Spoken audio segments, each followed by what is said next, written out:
Millions of despairing men, women, and little children, victims of a system that makes men torture and imprison innocent people. You cannot shake hands with a clenched fist. Produced by a nuclear exchange would be carried by wind and water and soil and seed to the far corners of the kingdom of God, the kingdom of heaven. It's one small step for man, one giant leap for mankind. We're not saying that planet Earth is coming to an end. We're saying that planet Earth is about to be refurbished, spaded under, and have another chance to serve as a garden for another civilization. Most of the people in here are just your reflections. They're your mistakes. 1776 will commence again if you try to take our firearms. 1 million of the planet's 8 million species are threatened. You are what you repeatedly do. Therefore, excellence ought to be a habit, not an act. Your lives and the credibility of the United Nations is at stake. Epstein didn't kill himself. The reason this is such an interesting time is not only because we're on the threshold of the end of this civilization. They're trying to take you out with bullshit. The experience of the past 2 years has proven beyond doubt that no nation can appease the Nazis. To those who can hear me, I say, do not despair. The misery that is now upon us is but the passing of greed, the bitterness of men who fear the way of human progress. The hate of men will pass, and dictators die, and the power they took from the people will return to the people. And so long as men die, liberty will never perish. In the language of the U.S. Department of Defense, these are unidentified aerial phenomena. Roswell's a very interesting place with a lot of people that would like to know what's going on. There is very compelling evidence that we may not be alone. This is the Garden of Doom. Welcome, everyone, into the garden this week. And we have with us Jamie Chambers. He is an actor coming to us from the old world. Well, I guess whose old world? Europe, Britain, I believe, if I'm placing that accent correctly. And he's an actor. I've seen his clips. He does a lot of stunt work, a lot of action films, a lot of work where there seems to be cocaine thrown on his face, a lot of shooting, sort of like a John Wick, John Reacher type, or Jack Reacher type, rather. So, Jamie, how are you doing today? I'm very well, Jeff. I don't think I can top that introduction, to be fair. Yeah, and good, because, you know, I mean, you can't outshine the host now, can you? I mean, definitely not trying to, but that was awesome. No, I'm really happy to be here. Yeah, that was, I mean, thank you for sending those clips. He sent me 3 clips. One was, 2 were basically movies. One was sort of shorts on movies. There was a feature on different commercials he's been in. And, you know, basically he seems to be in the action genre, a lot of war, sort of homeland type films, or maybe, you know, if you go British, MI5, you know, In the Line of Duty kind of stuff. Maybe Vigil, The Capture. I love those shows. Actually, British TV, you know, proportionally is so much better than American TV, proportionately. And I want to ask you about a couple of them. I don't think they're the same film, and we'll get to them. But but I want to say it now because I'm 55 and forget things. One was clearly you were some sort of voyeur or on a stakeout or something, but the woman thought that maybe you were like her Alexa, a male version, and you weren't, but you were going with it. So we'll talk about that. And there was another one where you were Adam and you were talking to your AI, who may not have been AI, I'm not sure, named Eve. And I mean, you know, for Garden of Doom, anything with Adam and Eve to me is, you know, or any cognates of Adam and Eve is very interesting. So we're definitely going to try to get into those, and by saying we, I'm hoping you'll remind me if I don't remember on my own. But let's talk a little bit about you, your journey. You know, where are you from? Where did you grow up? Where did you go to school? How did you get into acting? The whole shebang, the 411. Oh, that's information here. I can hit a 411. I'm English, so I've got no idea what a 411 is. It's information. It's when you call on the old telephones, when people used to call for information on telephone. You hit 411 and you go, what's the number of, like, you know, Ray's Pizza in, you know, Brooklyn? Oh, okay, all right. Yeah, we definitely aren't that sophisticated over here. But well, yeah. I mean, I can give the broad strokes. I mean, I'm just a guy from West London. So I grew up in as far west as you can still call it London. So I'm nowhere near Westminster and all that, but close enough that you can get in. So I still call myself a Londoner, even though. I started out sort of like I was very much into sport growing up, so that was kind of my big thing. My parents made sure that I did every sport growing up. Like it was football, rugby, judo, and that's the real football, not what you guys call football. Right, soccer. The one with your foot. Soccer. The one with your foot in your head. And so did all that, and I went as far as I could with the whole football thing, and then about 12 years ago, I decided I'd actually rather be Jason Statham. So I called up my club that I was working at the time and said, you know what, I'm done with this. Gave them my notice at Christmas and made a free profile on an actor website and went from there. That was 12 years ago, almost 13 years ago now, which is mad to think about. And then from there, it's been acting, stunts, producing, which, I mean, if you ever want to get loads of grey hair, like film production is 100% the way to go. I got a lovely grey patch from the last film that I produced. Listen, I don't mean to be mean to guests, but shut up, I'm all grey. You're still very much dignified. Mine's just like this savage patch here. Well, you can be Reed Richards or Doctor Strange coming up soon. They always have that grey at the side. I unfortunately just don't look like Pedro Pascal, so that's just never going to happen. You're much younger than Pedro Pascal, though. Yeah, but he's getting everything. There's no getting around it. Isn't he just? Yeah, no. He's enjoying his 10 years. This is the decade of Pedro for sure. Yeah, this is the decade of Pedro for sure. But yeah, I sort of bounced around like doing, and it's cool that you brought up those shorts because those were actual like horror competition pieces, which like Garden of Doom. I mean, horror and AI and stuff. That's a big thing. And yeah, it's been a weird journey for me. I sort of like just fumbled my way forwards. Like with film and TV, it's the dark arts. Like no one tells you how to do it. You kind of just have to throw yourself in and work it out as you go. It's there's no guidebook for this. There's no career ladder as such. Well, you have a familiar face, and it's not just because I saw your shorts, a few months ago, and then again this morning.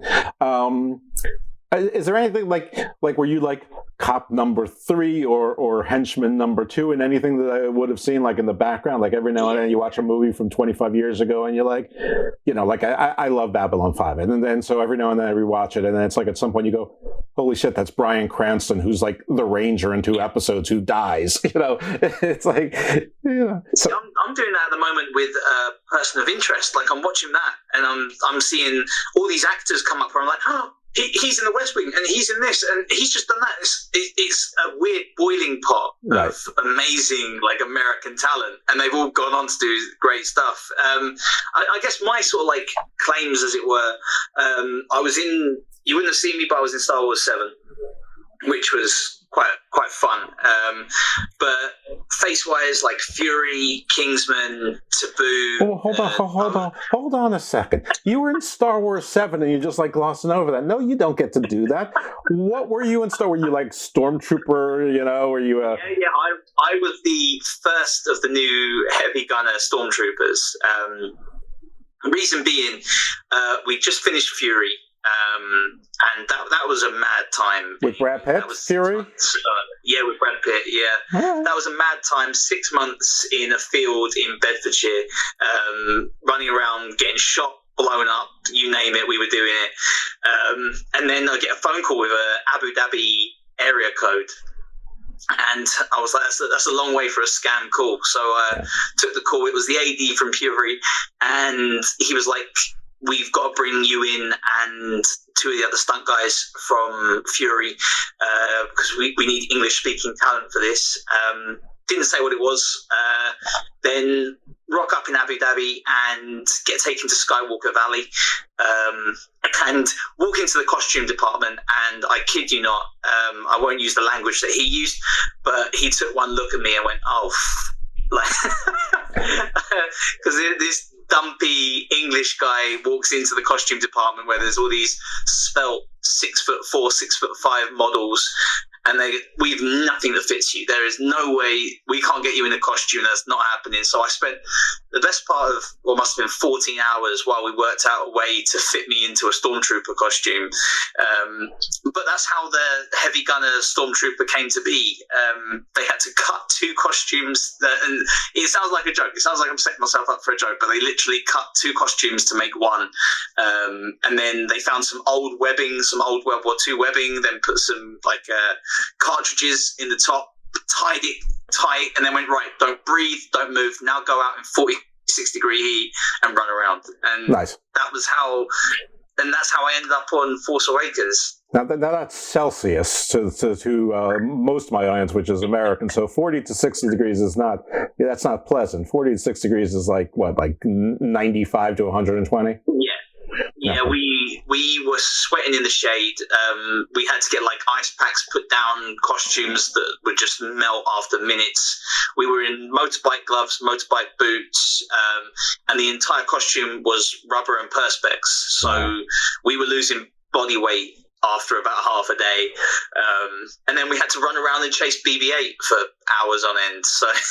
And BB-8 is one of the robots, one of the droids, is that it?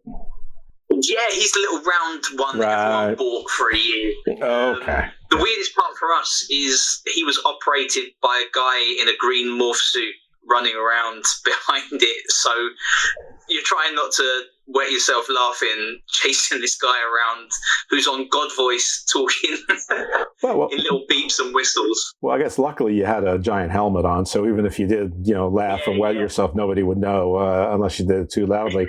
That's really good. That dispels a notion, though, because you're saying most of these are 6'5", 6'4" svelte people. The svelte doesn't surprise me, but in Hollywood, you think some of the biggest stars are, well, not so big. You got your Tom Cruises. I mean, the one of the jokes in, what I call Star Wars 1, what most people now call Star Wars 4, but A New Hope, was that when Luke rescued Princess Leia, she goes, "You're a little short to be a stormtrooper." So I did not know that they made the costumes all for these, big sort of thin, supermodel types. I just figured they would make it for the average, what's easier to find, and that the costume itself sort of makes the character. But I guess not. Right. You can definitely you can definitely sort of spot me out in a crowd because I'm the only stormtrooper with no neck. So. Okay. All right. Well, we're going to look for that. So you're in the most recent trilogy, Star Wars 7. I cannot remember the name of it, but what was that? The Rise of the Jedi, or what was that? Yeah, I mean they all get a bit weird with Rian Johnson and J.J. Abrams.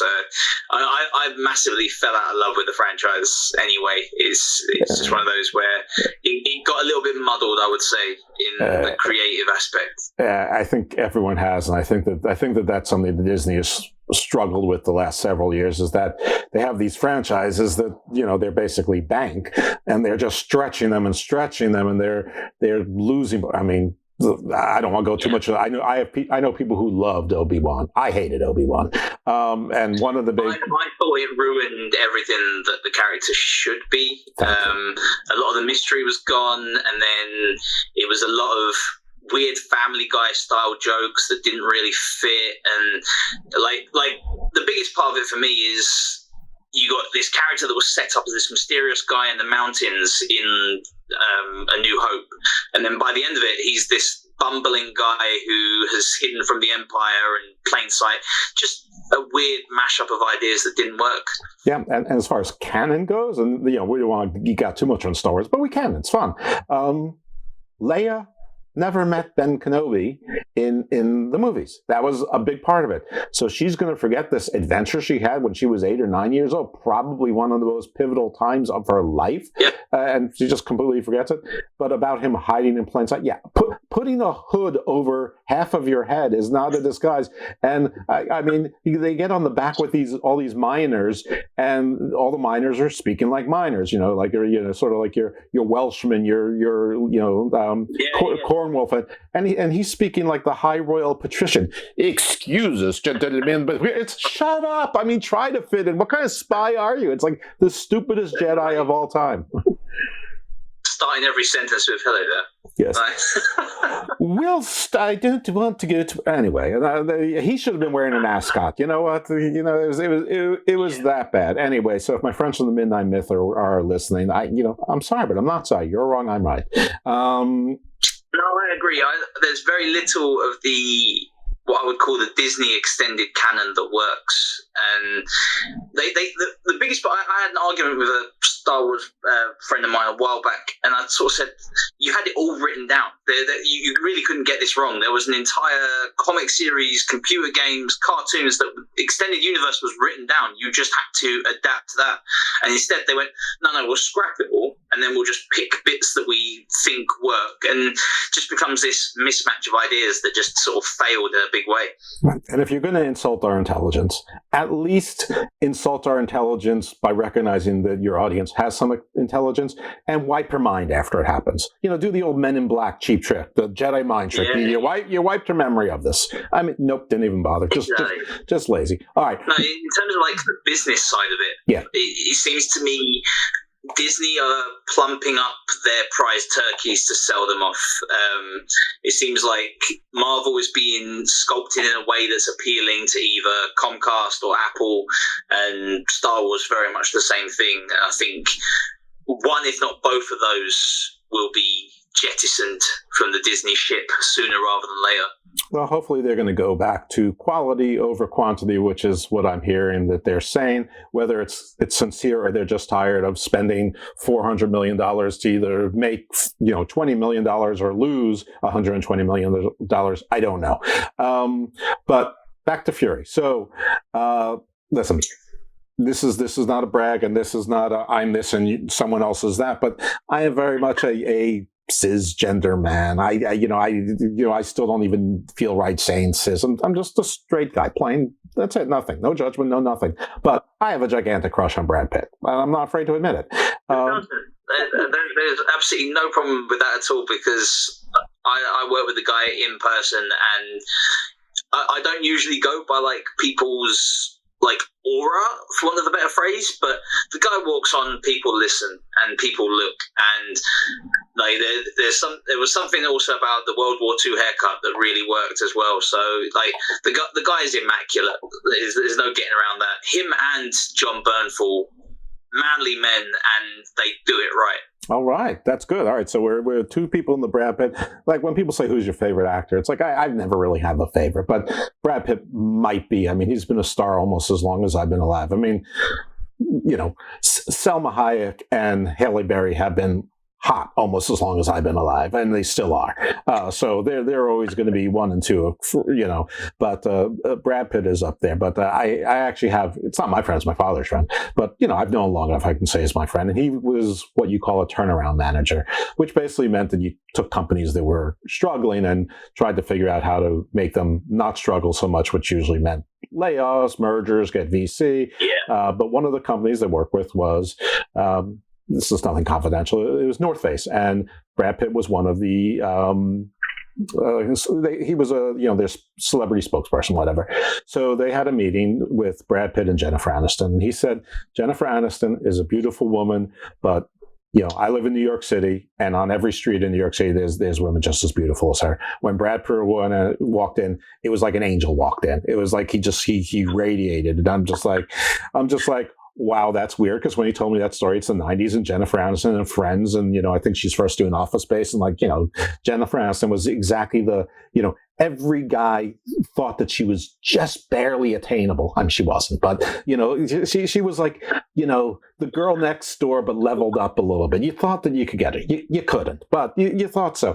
But and to hear that like Brad Pitt was just beautiful and anyway, so working with Brad Pitt, really cool. Working with John Barenthal, really cool. Two people who, Brad Pitt's been a star our entire life, still is a star somehow, and John Barenthal seems to be somebody who can pick and choose. He was wonderful. But let's talk about you. I babbled on about other people and had you babble on about other people. But I did ask you, like, what things would we know that you're in? And Star Wars and Fury are huge things.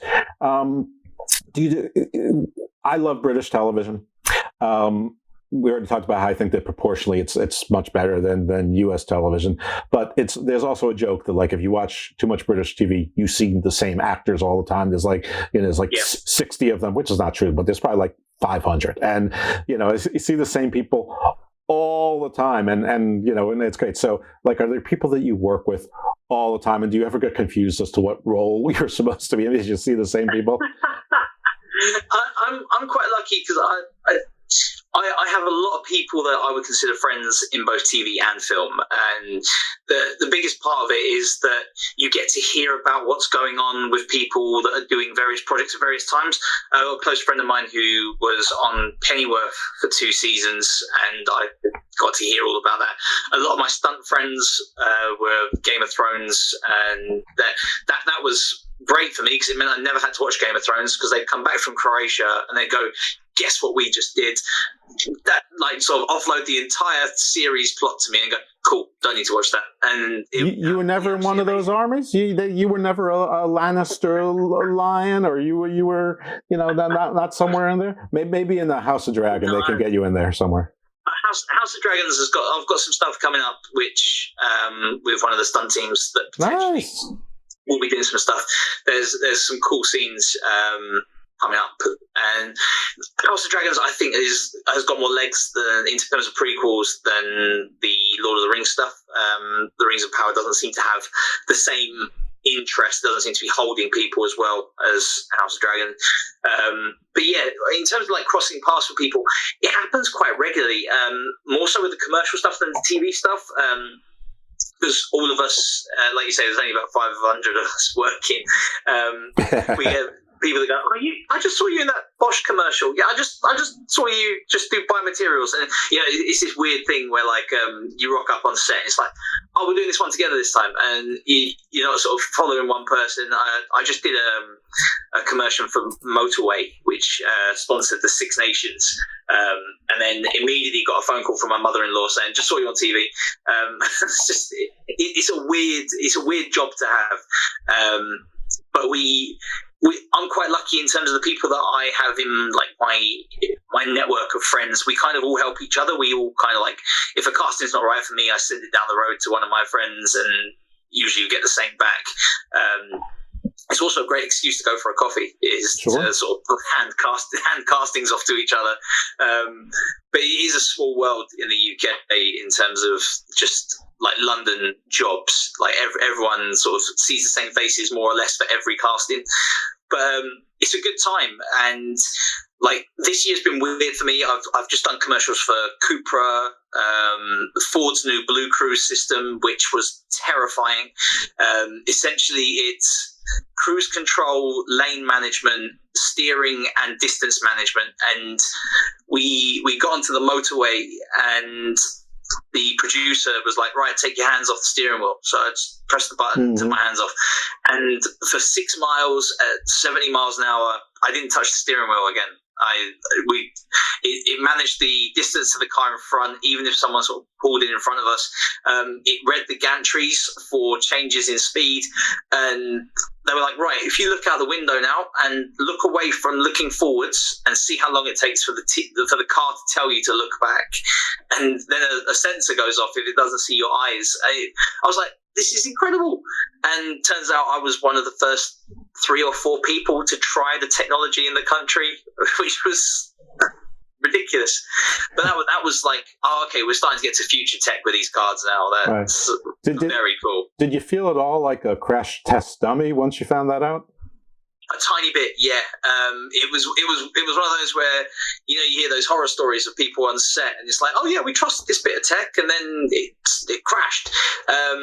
I felt it a couple of times because your foot's not touching the accelerator and your hands are off the steering wheel, and it's an automatic, so you're not, like, playing with the gears.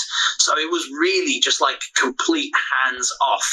And if the producer wasn't in the car, I probably wouldn't have trusted it. Right. But the fact that the producer was sat there with the cameraman, I didn't feel nearly as bad. But yeah, definitely felt a little bit like a crash test dummy. I remember when I was a kid, there was a commercial for somewhere that said, "It's supposed to be future. Where are the flying cars? They promised me flying cars." Well, I don't know about flying cars, but we're getting the self-driving cars. Very, very Westworld. Oh, Westworld's a show. That's a show that you should have probably been in. Were you in that at all? It's shot in the US, and they had a lot of but in all honesty, I've been talking with my management team for like the last few months, and we're doing a little thing where we've got enough films lined up or have come out where it's like, right, we can now refocus on TV and start doing that again. So it's a weird balancing act of like, right, you've got to do a load of stuff to get into feature films, then you've got to do a load of stuff to get into TV, and never do the two interchange. Devotion of time and stuff like that. So we're doing that at the moment, like show reel editing, where you got to spend 20 hours killing all your darlings and going, oh, that was a lovely scene, and that was a lovely scene, and then you go cut, and that's how, and reduce like 10 feature films worth of content down to 3 minutes. Right. But it's a great problem to have, and I've been really lucky in terms of the films that I've done that are coming out, and the ones that I've got lined up as well. I'm sort of not counting my chickens before they've hatched, but I'm definitely counting my blessings a little bit. Well, let's talk about it. So what do you have that's coming out? What do you have that's lined up? And we're not counting chickens. We're just, we're just promoting you. I mean, you're on a podcast for a reason, right? I'm lucky to be on this podcast. I did a great horror film, which is kind of like Wrong Turn, called I Am Rage. I was very lucky to get on it. I was a bit of an impact substitute. I was meant to be coming in as a utility stunt guy, just to cover performers for 2 weeks shoot, and I get a message from the producer, and they're lovely people, and they said, and this was David, one of the directors, he said, we've seen your show reel, we're going to drop one of the actors out and you're going to take that role instead. The role turned out to be the role of a 65-year-old man. I was like, I'm 35. I'm halfway there. But what it was is this doesn't spoil anything. The film is about blood harvesting, and it's kind of like the whole American adrenochrome conspiracy, that sort of thing. And it was just incredible. We were in Scotland for 3 weeks, and every day we had 4 seasons of weather. We couldn't match one skyline for another, but the casts were amazing. The direction and cinematography were really top notch, and it was one of those where you get a little bit of the actor's paradox, where you sort of do 2 or 3 takes and they go, right, we're moving on. It's like, was I good or was I bad? Like, are we just getting rid of this, or did we nail it? And you sort of you play that in your mind. But we were really lucky because we got to do loads of read-throughs. Anna and Luke and Derek, who were the cast that I was working with, they were fantastic. Hannah, typical leading lady, like not given anything to cover any pads, so she had to learn all her fight sequences without any pads or any sort of protection. She was next level. And Luke and Derek, who were playing my sons, which was very weird considering Derek's the same age as me and Luke's about a year younger. They were next level. I was able to bounce off them a lot. And the actual film as a whole, it reminded me of Wrong Turn, and Wrong Turn was one of those films that scared the hell out of me growing up in terms of like horror movies. So it was nice to do something where it's a horror movie like that. I assume that your character did not share the adrenochrome with his children then. I mean, that would explain the lack of the obvious age difference. Well, that was the thing. I was like, how are we going to swing this? Do we just wait until we're all 30 before we drink this stuff? Or it was one of those where, like, less spoken about backstory, the better. Here's the cast. Let's run with it. We got to use some awesome locations. It's when the father goes, station. When you prove yourself to me, I will share the secrets of eternal youth with you. Pretty much that, to be fair. That was like the storyline they were going with. We recorded like a load of the blood harvesting stuff in a old World War II listening station in the north of Scotland, and it used to be where they would listen for the German U-boats out to sea in the North Sea. So we were about 30 meters down into a cliff face in these underground bunkers. So freezing cold, all sort of artificial lights, but it had a real like depth to it. It actually, you could buy into like real locations, like actual excitement of being there. So that was awesome, and that's out on Prime at the moment. And just it's weird to sort of turn Prime on and there's a commercial and like you're on it with your face on it. Which is worse? Which is worse, working in the excruciating heat with a giant uniform on, or working in the excruciating cold? The heat with the uniform is worse because you can't get cool and you can't cool down, and you're, especially desert and things like that. We filmed in the salt flats, so you couldn't actually even get back to civilization particularly quickly.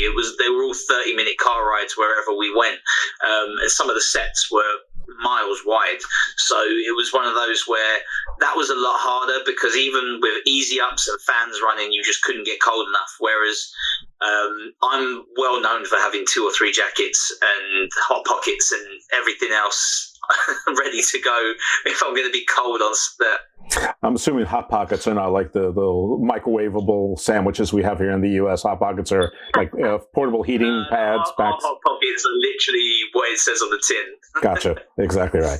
All right. Perfect. All right, now, most of the project you've talked about were, on the British side. I know that we talked a little bit that you're working some on the state side. So, like, what's the process in that? How do you get cast? How do you get your visa? What are you working on? Is it, I don't know if this is true or not, but for a while, sort of was a lot of the movies, they hired a lot of European talent because it's a lot cheaper to hire European talent than American talent. I imagine that's evened out some over the time, but if maybe even totally. But is any of that true? Or is that just like amateur hour making shit up? No, I think the perception has changed a lot. In terms of, it depends where you're going with it. If it's feature films or whether it's TV. I think a lot of the time you can get British talent cheaper because of SAG on TV, but not necessarily on film because equity contracts and that sort of thing. But it's become a very weird process, mostly because of social media, in terms of, it's not what you know, it's not who you know, it's who knows you. And it's this self-aggrandizing, self-promotion, everyone must look, everyone must see what I'm doing sort of situation. So that's kind of the primary crux of it is, I mean, if I didn't have an agent, I wouldn't have social media. I can't stand Facebook. I think it's toxic. Twitter, if I ever want to hear a negative comment, I know that Twitter's got that. There you go. And Instagram has kind of broken over time. So, like, for me personally, I only use it for, here's me on set, here's some behind the scenes stuff, and like try not to show my personal life and just use it for work. So that's kind of killed it a little bit. But it also means across the pond where you guys are, like, directors and producers do reach out relatively often. Like every couple of weeks I've got a message saying we're shooting this here and here. The biggest one that I've got coming up is a World War II, sort of end of World War II film, and it's about a Jewish soldier that's going to be hunting down a German death squad towards the end of 1945. And it's based on some real fact, which is kind of cool. Like the best stories are the ones that have like that sort of little token of truth in them. And that's going to be, we're going to be shooting in North Carolina. That's not true. North California. They're not the same thing. Yep. They're on the wrong coast. Mm-hmm. No, we're going to be shooting in North California, in the forest ranges and around the lakes and rivers there. That's going to be very cool. And We've got a really cool stunt coordinator that's come in. We've got a load of brutal action sequences. It's basically an excuse to have 5 or 6 ridiculous John Wick level action sequences tied together with dialogue halfway through. So that's going to be a lot of fun to do. Do you ever work in Bollywood, or I think Dollywood? Is that like the other Bollywood? Do you ever in India, which is sort of up and coming? I've done a couple. My first ever experience of Bollywood was on the stunt team for a film called Cobra, which was just over the top. Just here's some guns, and everyone's going to run out of a hotel shooting at each other. I was a stunt coordinator on a film called Motive. That was a lot of fun because it was a whodunit in a castle, and it turns out they all did it. And then most recently, I've just done a TV series which is half shot, a third shot in America, a third shot in India, and a third shot in England. And it's about racism in the Canadian police force. So that was very cool because that's it was a 90s piece. So they had all the 90s era New York cabs and that sort of stuff, which was very fun. And sort of just stretching my American accent out a little bit. Hit me with something American. Hit me with some different American dialects. My American accent I can just sort of drop into and drop out of as I need to, and just keep that going the entire time. The thing is with my American accent, I kind of keep it like a Midwest and not really too south or too north, just like slap bang in the middle. Right, like very, very like Ohio. You're southern, you're like Nebraska. Very nondescript. Ohio, Iowa, that sort of way. Listening to a lot of Linkin Park and Slipknot helps with that. That's very good. So I'm a child of the 70s. So, it was nothing unusual to have British actors. In fact, like most of the old, you'd have the Peter Cushings, the Christopher Lees, Alec Guinness, of course, Ian McClellan, Patrick Stewart came in the 80s, Max von Sydow, but you always expect sort of like in Deadpool, a British villain, it was sort of, that was the Now, what blew my mind was when After the Wire came out and you hear Dominic West speak and he's British. But what really blew my mind was Idris Elba. Yeah, I mean, perfect, Baltimore. Never thought for a second he was anything but American. Never for a second. I went to DC last year to do the voiceover conference, and I was guest speaking on screen acting to voice acting, and also the transition from American to English voice acting. And it's very much a one-way street. British people can drop into an American accent relatively quickly. Americans can't do the same the other way, I find. Unless you want to do a Dick Van Dyke impression. Or Madonna. Remember when Madonna pretended to be British for 2 years? Yeah, exactly that. So I think that's why, one, you get a load of sort of rather lambda central trained actors like your McKellans and your Patrick Stewarts that don't need an accent. They are who they are, but also British actors that can pick up that American accent really quickly. And it can be quite jarring because I thought Dominic West was American. And then he sort of like, oh, wait, no, you are very English. Yeah, exactly. I mean, posh. I mean, but McNulty is sort of like, because he had an accent and he was sort of, not that serious, it wasn't as jarring as Idris, who you have to have an aura to be, taken real as a street guy, but also a street guy who's like really, really smart. I mean, the whole thing. Yeah. But lately, I got fooled again. By the way, like one of the most successful British actors is Benedict Cumberbatch. I think his Doctor Strange is terrible. His English, I think his American accent is awful. I think it was a misstep to give him a New York accent because it didn't. He can't hold it. It's not even a New York accent. Cumberbatch for his accent ability. Yeah, I don't know what accent that is, but it's not. It's funny. Like you know how people do fan casting. I had done fan casting years before where I cast him as Vision. Now I didn't realize the Vision would have a smaller role in the whole MCU than Doctor Strange. I mean, Doctor Strange. I stopped comics by the 90s, so I don't know what happened after that. But Doctor Strange was sort of a minor backwards character. The Vision was a major character. So anyway, not important. But recently, I just saw Elizabeth Moss is on a show. I think it's going to be on Hulu, and she's British. I didn't know she was British. She's been doing The Handmaid's Tale, which I don't watch, but she was on Mad Men for all those years and a bunch of other movies, The Invisible Man, and so always playing American. And now it turns out she's British, and wow, just wow. And now I see British actors all the time and playing Americans. I'm just like, why cast an American? But I mean, so you did some stuff. So have you met Kit Harington and Rob Madden? Kit, I met a few years back, but he's a very busy boy. He's in incredibly high demand.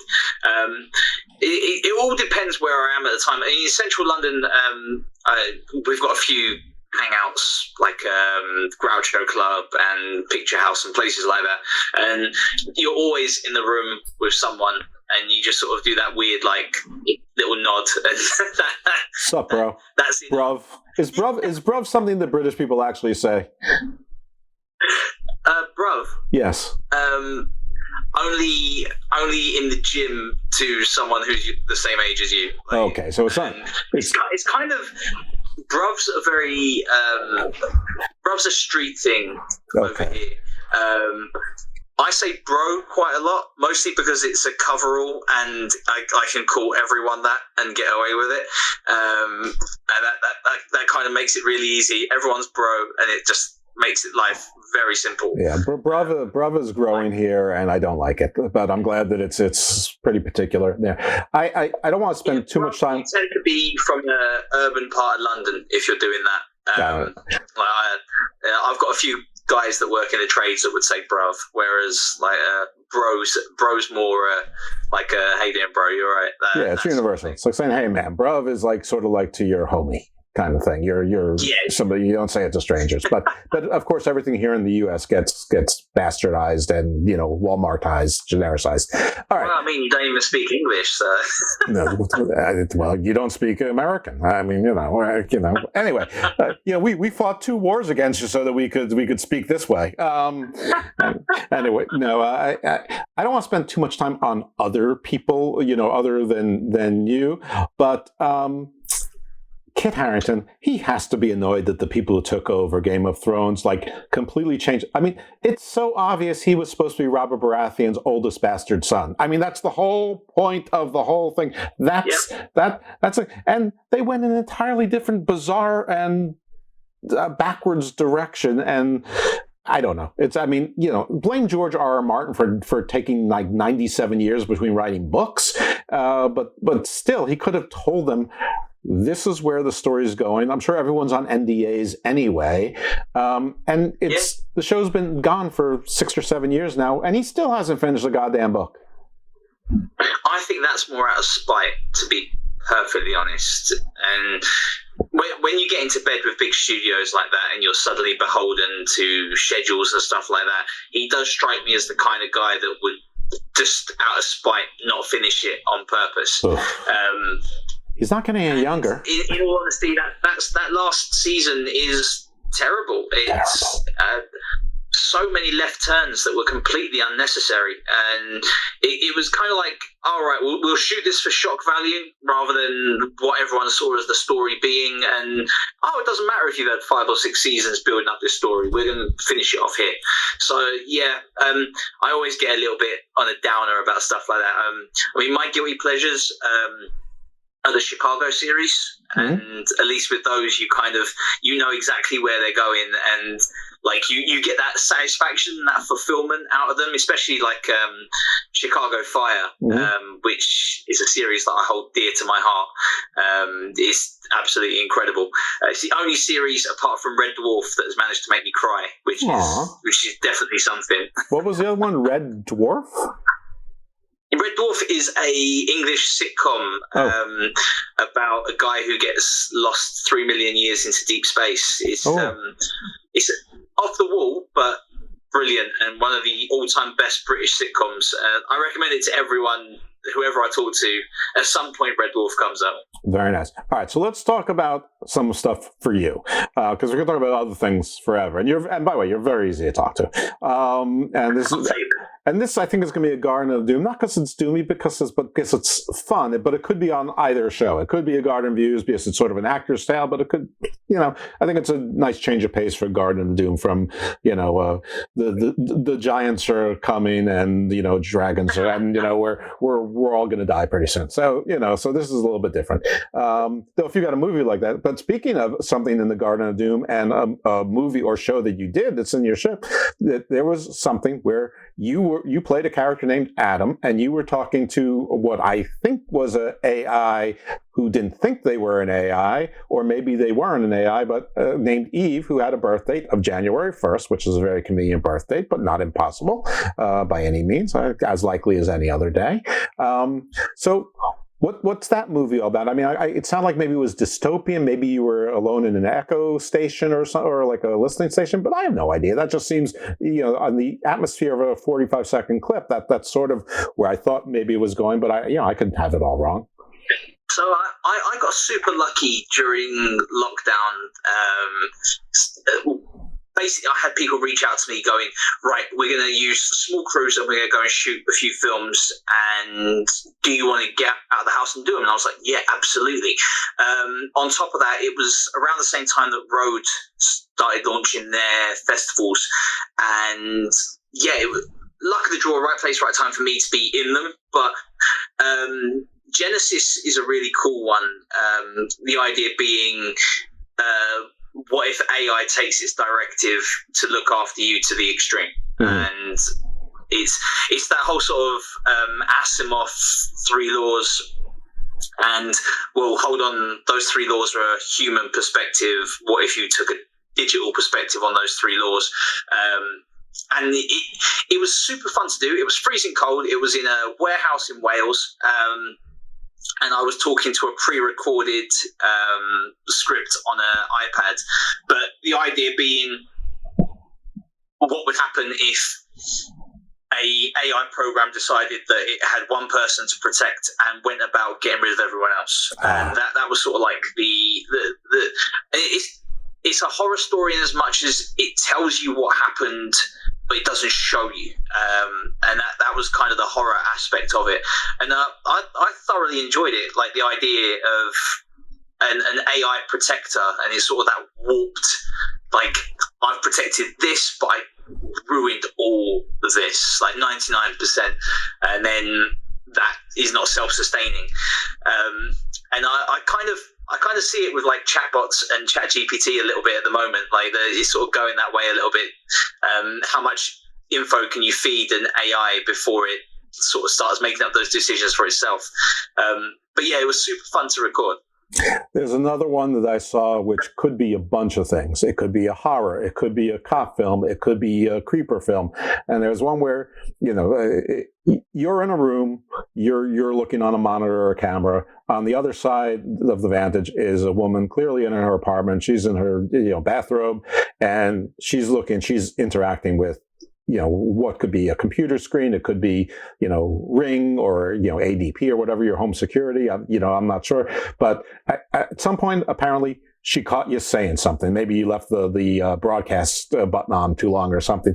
And she's like, but instead of freaking out, because we're all trained to think something, she thought that you were like maybe her Alexa or like her, OnStar security system or something. She starts talking to you. She goes, oh, are you like a home AI? And you sort of went with it like, yes, that's exactly what I am. How can I help you? And she's like all happy about that. So, I don't know if it's a horror movie where you're like a creepy voyeur. I don't know if it's a stakeout and you're a cop. I don't know if you even can or should give it away. But yeah, I can. I can and I can't. So it's very Black Mirror. And I think it's old enough now that I can give it away. There's 2 twists. The first twist is that he thinks he isn't an AI. He thinks he's a security guard. But the second twist is that he is just an Alexa box. He doesn't exist. So he thinks he's a real person in a room doing all these things in real time. but as we pan out at the end of the film, he is just an Alexa. He's just, well, an Alex in this case. Right. And that's the twist. It's like a self-aware AI that thinks it's doing all these things of its own accord when in fact it's just a pre-recorded box. That was, again, like one of those where the actual horror of it is for the AI perspective of it, and this person thinks it's a person, and it thinks it's fulfilling jobs and duties and maps and translations and telling stories, and you flip it on its head and you look from the outside in, and it's just a little white box, and that's its entire world is there. It's like the other Krampus, where they're in the snow globe. They're trapped forever. You know, the old Krampus. Having the Christmas the way we used to have, and then they realize it's a trap. That was a great movie. Also very, Twilight Zone, Black Mirrors, but Black Mirrors very tied to. It was really underrated for what it was, actually. I mean, they went really into the horror on Krampus. It was like comedy. It was like Gremlins. Yeah. Comedy horror. Gremlins, yeah, definitely. That's well done. I think having Adam Scott in a horror movie sort of maybe wasn't the greatest choice. He was fine, and it's just like everyone knew him from Parks and Rec and being a comedy writer. Well, it's a very Chris Pine thing, isn't it? Everyone knows you from something. You've got to do a load of stuff different before people forget. Yeah, no one's gonna forget. Well, everything is done. Never. I'm gonna leave Chris Pine alone. I'm just gonna. He's very handsome. I'll just leave it at that. All the Chris's are. To be fair, there isn't a single bad-looking Chris. I'm going to try and think about that for a while, but not too hard. Yeah, you're right. Crispin Van Diem, Chris Helmsford, Chris Evans. There's a lot of... Chris Pine, Chris Pratt, you name it. Chris Pratt, too. They're all in that. Shit. Christopher Lee isn't really handsome. Well, I'll tell you what, Christopher Lee, just that voice alone. Yeah, the voice. And then when he starts telling you about stories of World War II, that's another part of it, which is really incredible. Yeah, the voice alone is yeah. You're right. I lose. I yield, sir. All right. So what are some things that are well? Actually, there was a whole bunch of action films in there. Now, one, you're speaking French, so that was interesting, and seems like you weren't the nicest guy, or you'd been alone in the woods too long. A couple where it looks like you're in counterterrorism squads, and then there was one where you're in you three guys are in the same kind of uniform sashes, like Sinbad-ish almost, and you were like karate fighting two of them. So you told me that your parents had you do judo. But judo is mostly flipping and stuff. So I imagine you've trained in other forms since then. Yeah. So as soon as I started in film, I picked up kickboxing, and just because it translates perfectly into film and TV, and it really makes it easy for selling punches and kicks. So did that. I got my black belt. I'm a IMAF black belt kickboxer, but then also went and did a load of sword work, got involved in dagger, short sword, swashbuckling, broadsword, battle axe, all those sort of things. So various different weapon systems, and then also went and did a load of firearms training as well. Because it's always, I mean, I'm speaking to an American, but it's for us over here, it's always nice to be a little bit more comfortable with guns, because it's not like an everyday thing that you can just get access to. Oh yeah, we get them at 4 years old. I mean, we're all deplorables here. Yeah, I mean, everyone's like worried about America being invaded. Are you kidding? We have more guns than people, and that's just talking about the private-owned ones. We're not talking about police forces or military. Forget it. I mean, yeah, that's the fallacy of Red Dawn. I mean, who would parachute here? It'd be like you'd have the entire West, shooting up, going, oh, great, cool, target practice.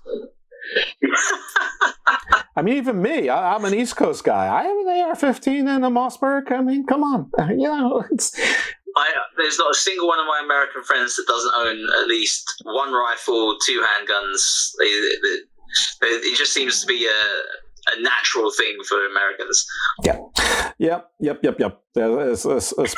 Especially now, because everyone else has one, so you sort of have to. It's if I don't, someone else does, that sort of mindset, yeah. Sort of a mutual assured destruction kind of thing, because as Homer said, the blade itself incites violence, and unless you have another blade to counter it, I suppose. I mean, anyway, that could be in the show too. But yeah, so what?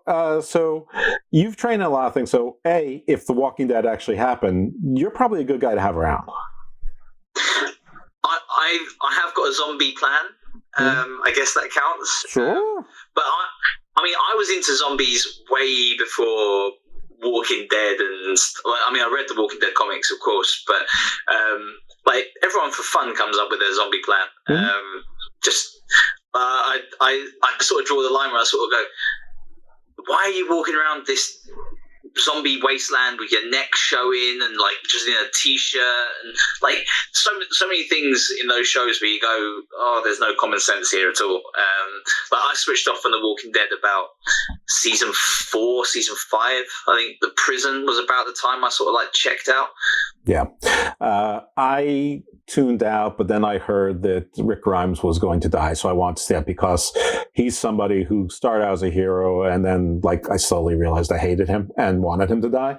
Yes. I mean, it was weird. Like that character ended up making all the wrong decisions the entire time, and you kind of, great portrayal of the character, but I sort of got tired of it, and now he's got his own series with Michonne as well, and just sort of like, I'm not for that. I'm not for it. He died. You don't survive that, and he was, even if you did survive the impaling, you're there for not buying it. But yeah, I mean, it's no great feat to realize that the first season taught you the Walking Dead weren't the zombies, they were the people, and that by season 4 or 5 you realize that Rick Grimes's group was no better than any other group. It's just the group the cameras were following. Get worse as the seasons go on. No, there's no sort of anyone that's pristine coming out of it. And another Brit, Andrew Lincoln, British. Andrew Lincoln, yep. In saying that, I could watch Norman Reedus all day. I've got nothing but time for that guy. He's a fantastic actor. Is he going to be Ghost Rider? That would be a great shout. That is very good fan casting. Whoever's decided that. But yeah, that'd be cool. You could do a lot worse than Norman Reedus as Ghost Rider. Yeah. I was thinking about an ugly Chris, but then the voice, again, got it. Christopher Walken. Not a good-looking man, but the voice alone is so unique. The voice alone. By the way, that's what Benedict Cumberbatch's accent sounds like. He's trying to do a bad Christopher Walken. It's not a New York accent. I don't know what accent it is. It's Christopher Walken from Pulp Fiction is what he's trying to do. Yeah, I don't know what he's trying to do, but and Benedict Cumberbatch is a great, Sherlock is like an all-time excellent, creative, fabulous show, but I don't know. And Marty Freeman, another Brit doing American, and I don't know. People are worried about the Southern border taking our jobs. The acting jobs are the good ones. The shoveling the snow at 4 a.m. is not the job I think most of us want here, or working for the contractor for $10 an hour. That's not the job that most of us want. Anyway, I shouldn't get too much into politics and hypocrisy here. It's keep the actors out, except you, of course. So you were telling me that the SAG-AFTRA isn't really the big challenge. It's getting the H-1B visa. So let's talk about. Do you have an agent? Do you have lawyers? Do the agents get lawyers? Do the studios handle it? I know you have to have a sponsor in an H-1B. So how does that work? It's like what we were talking about. It's kind of like the dark arts. No one really knows until someone tells you. But I decided that the O-1B visa would have to be the way forward because, I'm very square when it comes to stuff like this. I'm never doing things below the table. Everything has to be above board. So I talk to the producers and just say, look, if I'm coming out, I need to be O-1B visa. It has to start at this time, and then from there, however long I'm going to be there, that will be the SAG card, which is super helpful because I'm with Equity in the UK, and that's kind of like the equivalent, but it doesn't. It helps for Europe and the UK. It doesn't help for the US particularly. So that kind of like goes to the agent, and then the agent talks to the producer, and they sort of thrash out the details. I'm quite lucky in the fact that at the moment I've got 2 or 3 people that are actively working on that for me, and then I kind of just have to be sat and do the opposite of what I normally am and be very patient. You have a team. Wait for that to be worked out. All fancy people have a team. I learned that from Bravo and all the Real Housewives shows, is that you have a team. Now, folks, if you want to hear a little bit more about how the side from Hollywood is on the executive producer side on movies, and the producer side on TV, which is the same role, just different. They mean the exact opposite things in the 2 different contexts.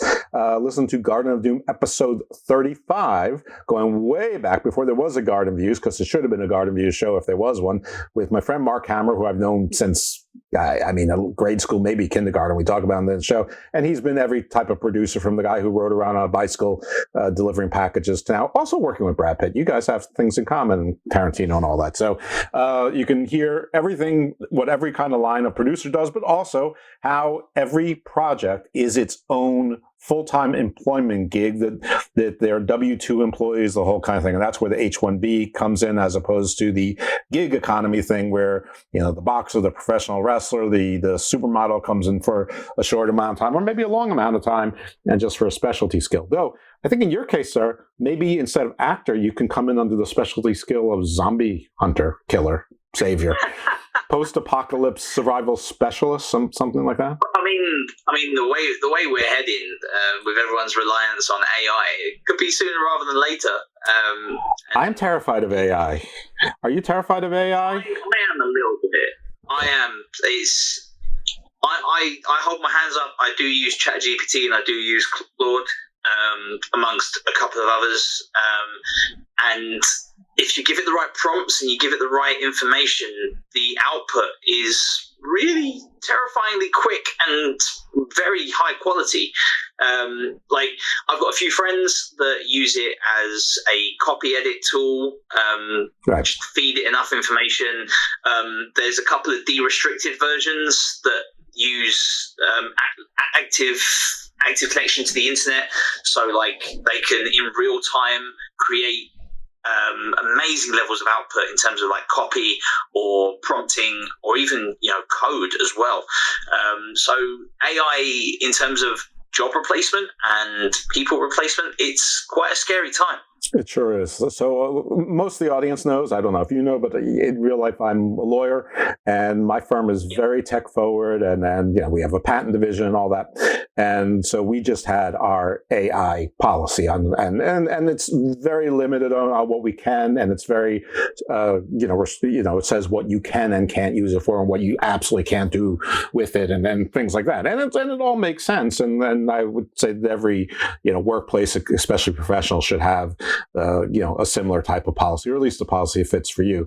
But I've done a bunch of shows on AI with a bunch of different people. So the guy who wrote the ChatGPT book was, he was on the show, and, he proudly told me that, he talked to his legal team and he couldn't get a copyright for the book because ChatGPT wrote it. And he's like, be afraid, be very afraid. And I've heard a few people since that say, don't be that afraid, because ChatGPT cannot, humans make it so it cannot exceed what we know. And I'm like, wait a second. Well, first of all, you told us that because everyone jokes about the results they got on ChatGPT at first, but what they don't realize is that's what's supposed to happen. It's learning. The second thing is, you've been in a movie where it said if humans put in a certain set of inputs, that the ChatGPT or the AI will interpret it quite literally. They're not going to interpret it the way you intended. So it says, protect this man. Well, that's against all foreign and domestic. It's not just protect him, when he's in imminent or proximate danger. But aside from, this is why we've had the strikes. This is the huge part of it, right. And we lost 9 months of work last year because of AI. You struck also. You guys struck also. A lot of our jobs were affected by it. Mm-hmm. So a lot of the Marvel stuff, any show that was scanning people, was definitely affected. And plus, with SAG striking, didn't matter so much if you were AI affected or not, but if you had a SAG actor, that was on pause indefinitely. And I personally, as a professional, wanted to show like solidarity with that as well, because 3 years isn't going to be the breaking point for this. And scanning deepfake, digital recreation, active deepfake, which is really scary, cornea reading and mouth adjustment, which are all affecting performers now.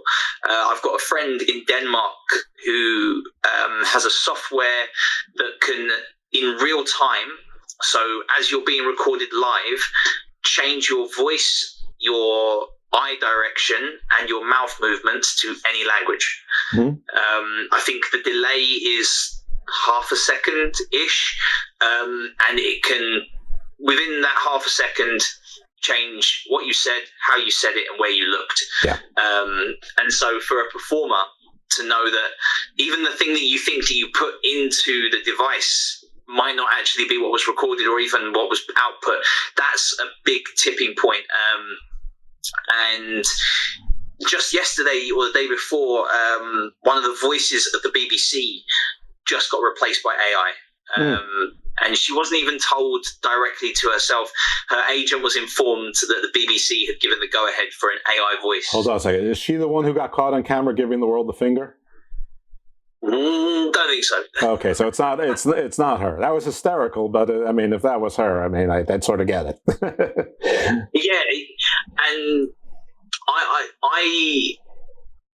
view this whole AI time frame very much the same as most artists do, and I mean, I wouldn't call myself an artist in that sense at all, but actors is art.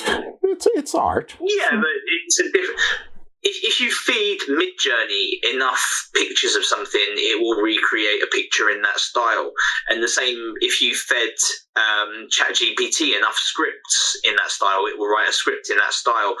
But the actors on screen and the stunt performers and those sort of performers that are affected by how you are digitally recreated or digitally affected is a big thing, because you might think that you've gone onto set and you've delivered this speech and you've performed this way, and then it gets edited in post. And also, you no longer own that.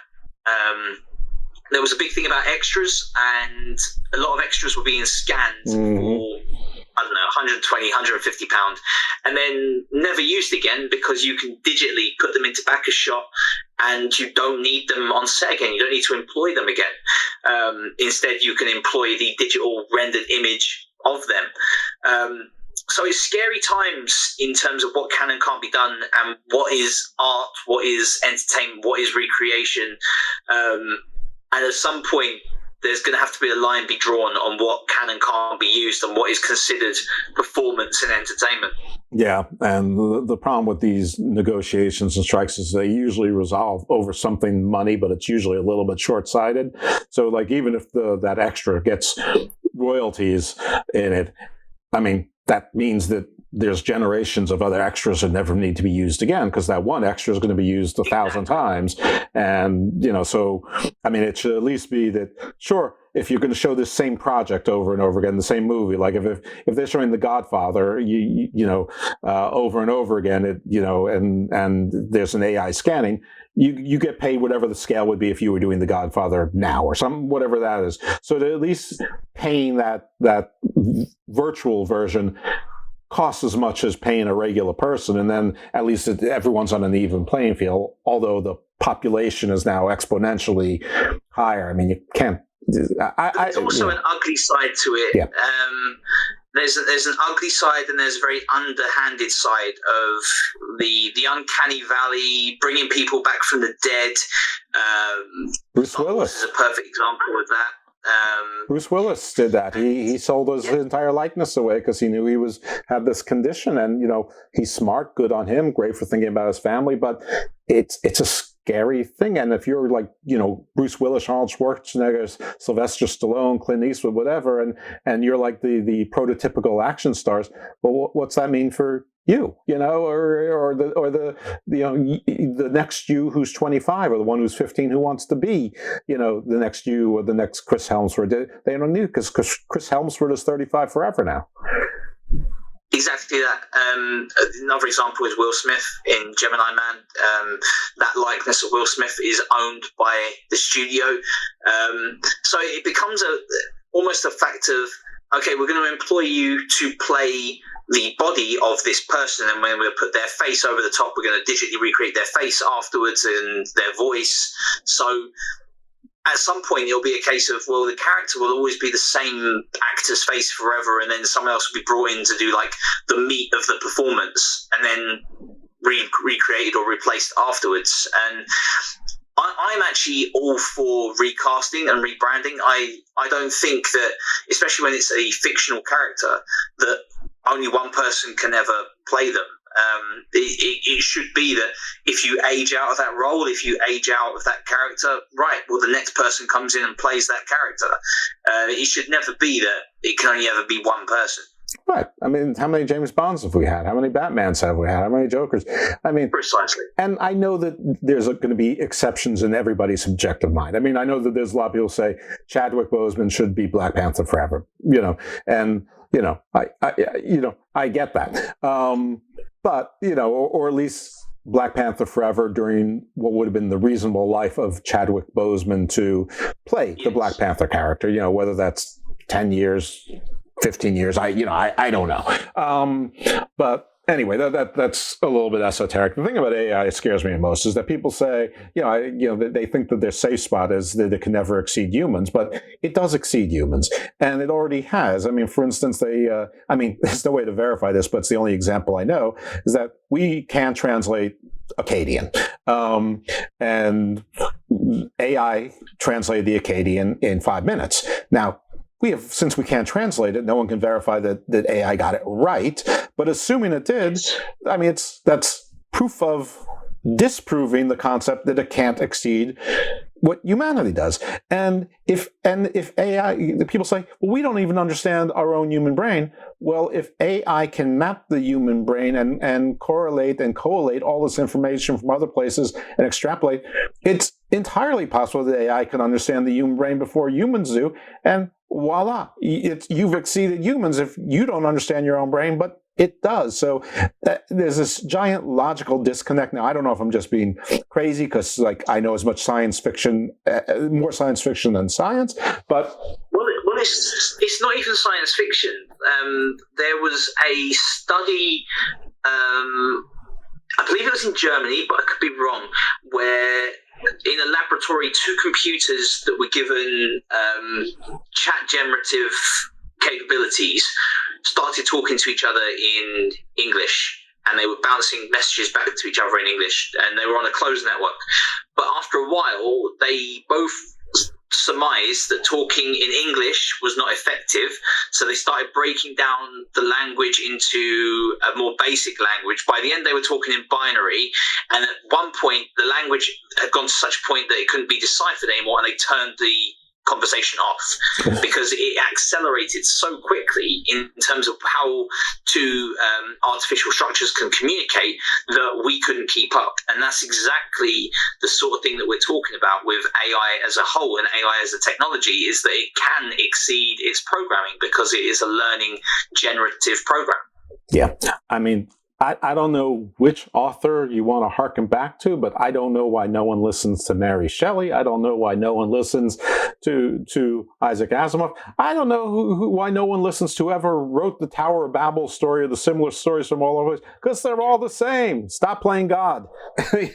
Whether you believe in God or not. Mary Shelley was literally the first, look, I have created AI. And that was the very first one. In terms of arguably Talos, the old. Yeah. So, but yeah. I mean, certainly in modern literature, Metropolis as well. Mm-hmm. But the stories are old enough and the same outcome. I mean, iRobot, another perfect example. My biggest concern is more the fact that we're not prepared either financially or socially for what the technology can do. Even down to silly things like face filters and those sort of things. They're dangerous in themselves because you can filter your face to look like someone else's face. You can make your mouth move a different to what you said. You can make someone look like they said something that they didn't. You can deep fake. So yeah, this is very Garden of Doom here, but it's very much a case of we now are at a tipping point where what you see, you cannot verify is true or not, and that in itself now leans itself into flat Earth theory. We didn't go to the moon. Titanic was an inside job. Suddenly, all these conspiracies, you've got no way of disproving it because you now can't even say, look, here's the footage, this happened, because now we can edit the footage. Absolutely. I mean, and going back to British television, that's exactly what The Capture is about. It's a great TV show, obviously ahead of its time. Everyone should watch it. And even Vigil touched on that some in season 2, another good TV show. Very good, not Capture level. But anyway, those are very good. But listen, this has been a fascinating conversation, but I want to give you a chance to talk about some of the projects that you're doing, because you're here to promote you, which I think, by the way, you did a splendid job of doing probably in different directions, because, I mean, obviously you can talk about anything, and you're very well versed and very well educated, and you're not just a dumb hunk that fights and is pretty in the movies. In all honesty, good conversation is undervalued, and that was one of the reasons for chatting to you in the first place, Jeff, is because that biggest part of podcasts in general is to actually have a good chat and a good conversation, and this has actually been awesome in and of itself. And cool, thank you. Super appreciative. Yeah, no, you should have a podcast. You're a wealth of information. You're easy to talk to, and so you're easy for you to talk at others. Anyway, but let's talk. I'll take that. Yeah, no, it's yours. But yeah, promote yourself. Tell us some about your upcoming projects. Tell us. So, in terms of ones that are coming out and going out, so there's I Am Rage, which is out at the moment, which is the horror film. You can catch me doing my American accent in that, but also there's some cool fight scenes and just a little bit gory, which is always good fun. Then I've just had to inflict a World War II pilot film on my family and in-laws. It's a film called Shamrock Spitfire, which is about the Irish, Australians and Canadians who joined the RAF during World War II.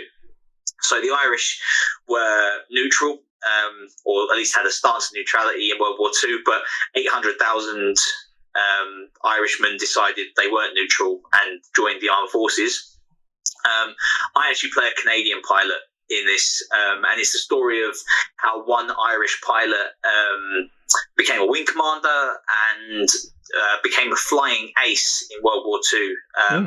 I won't spoil how it ends because it actually isn't out yet, but it is massively worth a watch because it tells a really cool underdog story, but also a story of how the Irish were treated in World War II.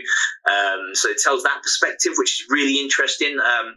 It's a story that's been touched on a few times. There was even a Brad Pitt film about the Troubles, and there's a lot of stuff, but the Irish history in itself is really interesting.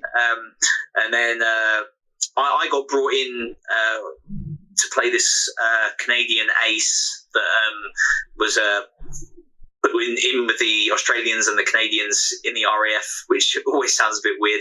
But I got to sit in a World War II Spitfire, which was ridiculous. And yeah, that's going to be super interesting. That's coming out on Amazon, I believe, but then all the streaming platforms are basically the same at this point. So that's the next one that's out. And then there's Canada, which will be coming out on Hulu, which is cop drama. But looking forward to that because my character's entire wardrobe was checked clothes because that's what Canadians wear, apparently. Of course. I assume you mean flannel. Yeah, just flannel, yeah. I was thinking when you were talking about the Spitfire thing, and you said Canadians. I hope that someone said "take off a" at least once. I don't think they would have appreciated the stereotypes coming from a Brit playing a Canadian, but fair enough.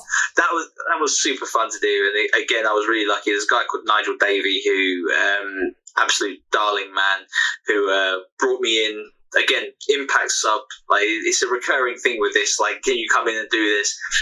So I love doing that. And then one of the next ones, really, really interesting one, is called Tommy, which is a boxing film, and that's going to be in Liverpool.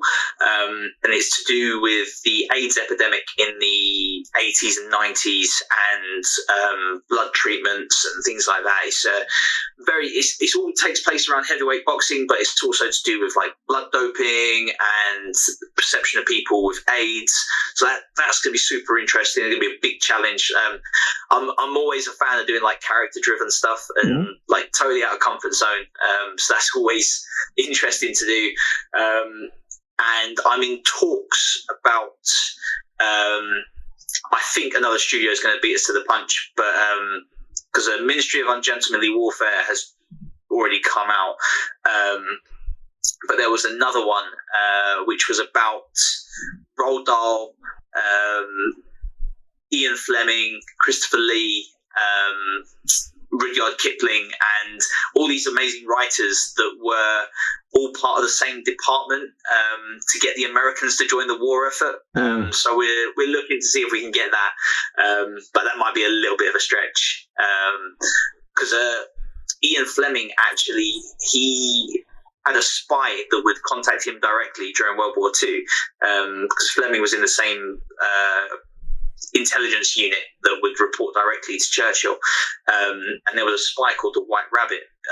He was a guy, his actual name was Yeoman Thomas, and he was a wing commander, but he specialized in essentially getting himself captured and finding out where all the German prisoner of war camps were, and then he would escape and then tell the Allies where they were. But he was known as the White Rabbit, and these notes that Fleming was writing down became the basis for Bond as we know him in like the Roger Moore, Sean Connery era. So that's pretty cool. Yeah. So yeah, I've got a real mixed pot of things that are coming up or being made at the moment. Well, that's great. I mean, continued success. You're charming, interesting guy. I hope we'll keep in touch and, maybe come on periodically. I can think of one other Chris Ams. He's been on the show 6 times. And, I have to say, Chris, you're a devilishly handsome man as well. So, Chris Jericho. You just got to be named Chris. Yeah. Chris Jericho, as a younger man, very handsome. Now, not so much, but. I don't know.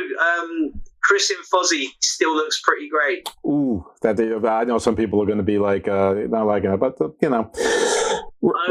is another sort of guilty pleasure of mine as well. Well, the guilt is earned on that one. But listen, wrestling is another guilty pleasure of mine, so mine trumps yours. That's something we will have to have a deep dive into at some point because wrestling has lost its way. In recent times, we could talk about that forever, but we're not going to do it today. But I promise you, we'll do it another time, for sure. Jamie Chambers. I'd love to come back on again. This has been awesome. Oh yeah, that'd be great. It would be my pleasure. It'll be awesome. It has been my pleasure. Jamie Chambers, if you want to be, I know you said you don't love the social media, but if you want to be found and followed, other than the projects that you've mentioned that are available now and will be available in the future, where can they, find you? Where can they look at your catalog if they want to support you? How can they do that? Yeah, I mean, you can find. I've got a landing page at jamiechambers.co.uk. All my socials are at Jamie B. Chambers, just to make life super easy. And yeah, anyone can drop me a DM, and happy to chat anytime. All right. Thanks. There you have it. Jamie Chambers, action star of the future, but not just an action star. Don't typecast him in anything. Really appreciate you being on the show. Is there any particular song that you would like to be the outro? Oh, wow. I mean, how thrash metal can we go?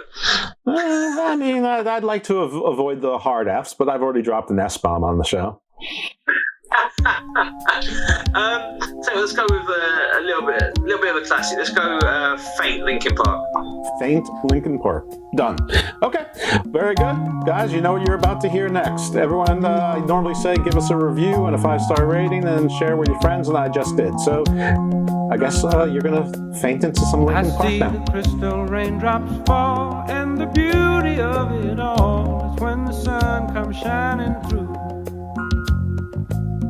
to make those rainbows in my mind. When I think of you sometime, and I want to spend some time with you, just the two of us.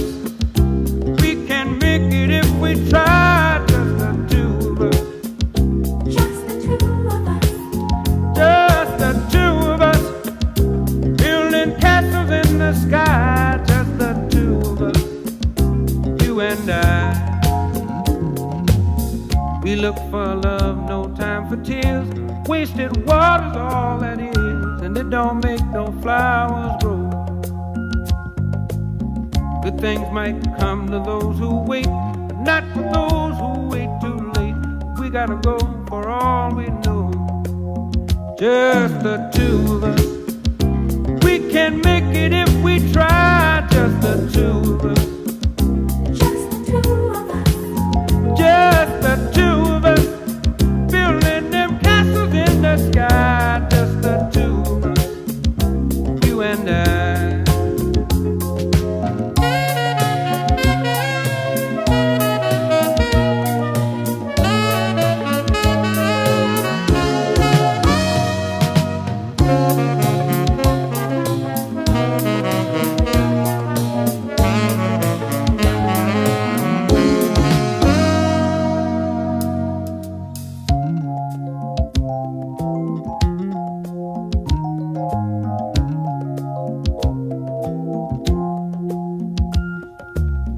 I hear the crystal raindrops fall on the window down the hall, and it becomes the morning dew.